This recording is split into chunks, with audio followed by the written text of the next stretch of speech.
Hey, I'm Kenneth Wajda. I'm a professional photographer here in Colorado. Welcome to another one of my photo chats. So today I'm going to talk about, I was at an auction last week. I was at an antique auction. It happens the last Sunday of every month here in Boulder. And there were photo albums. And I collect vernacular photography. I have snapshots. I have a goal of someday displaying a whole lot of the best and most fun snapshots of people living and doing the things that they did and they documented. And they're wonderful little pictures, but this auction had a box of 10 or 12 photo albums, full photo albums. Some were made with black construction paper kind of material. Some were made with brown leather. They were so many of them. And they were photos, some were dated from the 1920s to the 1950s. And they all seemed to be of one family. And I was like, that is a treasure trove. If it doesn't go for too much, I will definitely order that and bid on it. Well, as it turns out, it didn't go for much. It went for $25. And I didn't bid. And the reason I didn't bid is because as I'm going through book after book, every photo is a picture of somebody completely not engaged in life, but just standing there.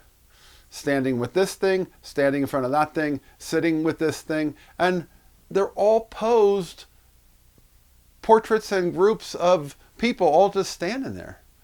I got zero idea of what any of these people's lives were about, what their interests and hobbies were. All I know is what they like to wear or chose to wear, and then what kind of stuff they stood by, which were mostly houses and cars. But the point is, there weren't any photographs. It reminded me of the selfie world today. Everybody's going around, they're shooting their selfies everywhere they go.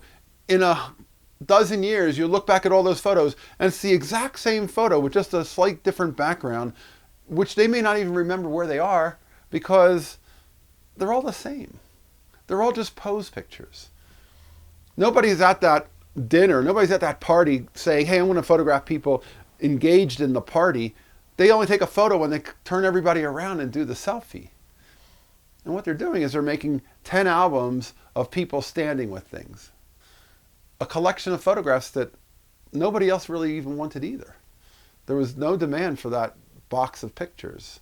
The opening bid was $25. One person bid and that was it. Nobody went any further. And for me, I'm the first one to say I love to find old photographs. I love to go through and find the little stories of them, but there were no stories.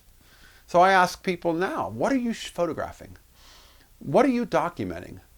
I tell my students, go out and photograph your families just making dinner, baking a cake, reading a book, watching television, any ordinary thing that they do, because anybody can get people posed at the camera for a selfie, but they don't tell you very much about the person. And if you document your world, you have things that you can look back on when you change to a new house, when you grow up, you have your own family. You can look back at your old family and you can still go back to that old place that no longer is a part of your world. And to me, it was so telling to see all of those photo albums and such a wealth of possibility.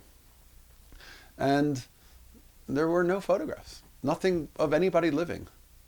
I'll put a link to a story with some of the pictures so you can see, and you'll see for yourself. And to me, there's a time for a portrait, there's a time for a group shot, but there's also a time for people engaged in life and living a little bit.